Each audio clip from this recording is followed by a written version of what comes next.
Hello, everyone. Today I'll be discussing the topic of a cashless society. Here's an overview of the points that I will dive into. This includes payment options, framing the issue, policy options, recommendations, stakeholder and jurisdictional relations, and an evaluation of the recommended option. Over time, and as technology advances, many of us tend to use our phones and tap and go, or while others use their physical cards, which shows that we are straying away from cash. To preface this conversation, I would like to clarify that the scope of my project includes in-person transactions as well as online purchases, which have a payment upon delivery method.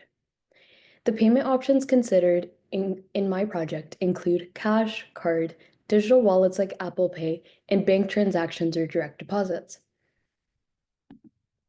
A main factor that influenced cashless payments was the COVID-19 pandemic, where social distancing was in place, cash handoffs were limited, and contactless options were at their peak, which meant food or items purchased were ordered and exchanges were done without even seeing the other party. The peak of the pandemic tapered down, but these new norms stuck around.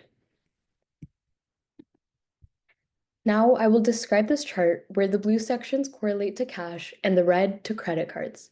This graph shows the shift in payment methods that have occurred from pre to post COVID eras, with a specific focus on the 2017 to 2020 period, which shows that the use of cash dipped from 34 to 24%, and credit sales increased from 36 to 45%.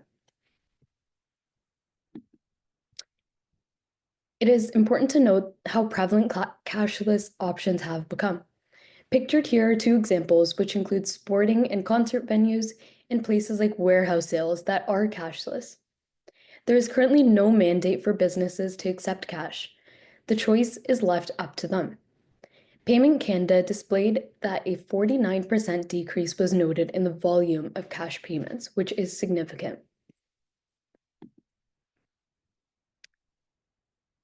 To dive into the actual issue, it is important to understand all stakeholders, which includes a wide variety of people, all the way from consumers like you and I to banks and financial institutions, who all have some extent of control or role. It also includes all scales of businesses, from small to large, as well as card processing companies and fintechs. Governments, cybersecurity, and data experts are some others. The options that I researched and considered are described here. The first being mandating the need for merchants to accept cash. This leaves consumers with a choice. Second, developing specific laws for equity, ensuring that everyone has a way of paying no matter who they are. And third, protecting privacy and consumer rights, where data and safety are a priority for those using digital payments. Fourth, regulating payments. There should be a capped fee for credit and debit sales, which shouldn't be a burden on consumers. And lastly, the status quo. This means remaining the same and allowing merchants to continue to make their own decisions. A jurisdictional comparison helped me focus on what has been done and what stakeholders think of the decisions being made. I added some markers to show countries or areas which have voiced their opinions on mandating cash. As you can see, there are a few states in the US that are against cashless societies. This includes New Jersey, San Francisco, Philadelphia, and Massachusetts, where it is mandatory for merchants to accept cash. Another is the United Kingdom. There was a political petition against entirely cashless options here, due to reasons related to accessibility, mental and physical needs, as well as ease and equitable access for all. Here, 95% of individuals supported the petition, which reinforces the need to at least offer an option to pay with cash. The state of Philadelphia created a mandate in 2019 to accept cash. However, it was not widely accepted.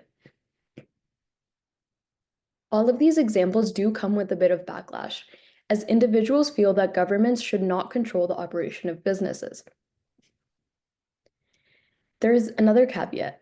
So countries like Netherlands, Denmark, Norway, and Belgium are known as mainly cashless societies, but they still decided to mandate the need for businesses to accept cash. So if Canada were to do the same, that does not equate to opposing a cashless trajectory, but more so protecting individual rights and choices. My recommended option is to legislate and mandate the need to accept cash to optimize consumer choice. This is a reliable method with no digital security issues. It provides an equitable option for all and limits consumer traces and data leaks. The implementation would be at the federal level, considering that stakeholders like Bank of Canada and Department of Finance are involved. There is also a provincial role for enforcing businesses' roles and responsibilities, as well as for the implementation and rollout of the actual mandate. In terms of politics, this is an important aspect to consider. There are differing opinions, and one is of consumer choice and ensuring that individuals have the freedom to choose. On the other hand, this means overregulation for businesses. In the Liberal and NDP perspectives, this may be largely admissible. However, the Conservatives may support the freedom aspect and shut down the idea of controlling businesses and their operational freedom and capacity. Other opposing stakeholders are fintech companies, card processors, and businesses, as they are mainly the ones who can lose out on profit and fiscal aspects.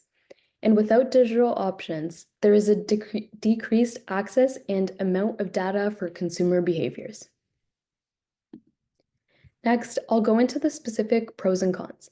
As for advantages, my biggest draw towards cash is that it provides an option for all, especially those with lower socioeconomic statuses, as they may not even qualify for a credit card.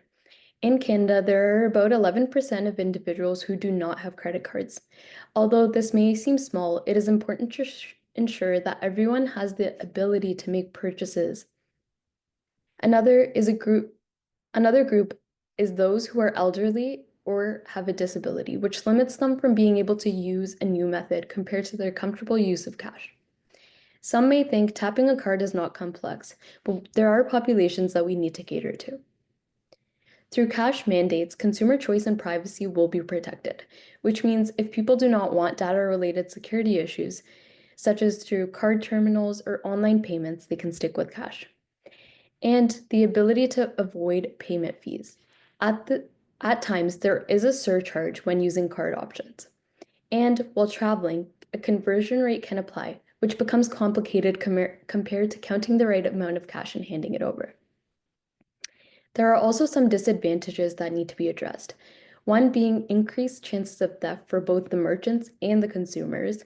Another is a longer transaction time compared to tapping and going, which relates to operational and overhead costs of more training and on-site safety measures.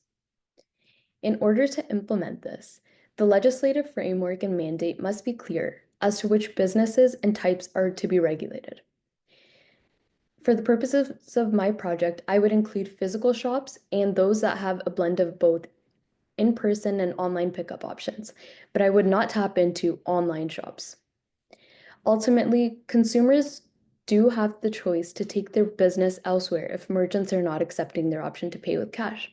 But trends have shown that cashless options are on the rise. So what happens if every merchant adopts the same mentality? Next, I'd like to refresh everyone's memory of the Rogers outage. A few years ago, where customers' phones, ATMs, and onlines were inaccessible and cash was the only option for payment. This indicates the vulnerability of digital systems and over-reliance on technology. I remember at this time it felt like the world slowed down, and I do understand this is an extreme situation, but it can happen, which is why we need to stay in tune with cash options and allowing consumers to maintain their choice and feel accepted by merchants.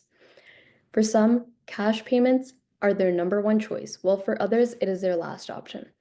Ultimately, consumers have the freedom to choose. I'd like to thank you for your time and accept any questions.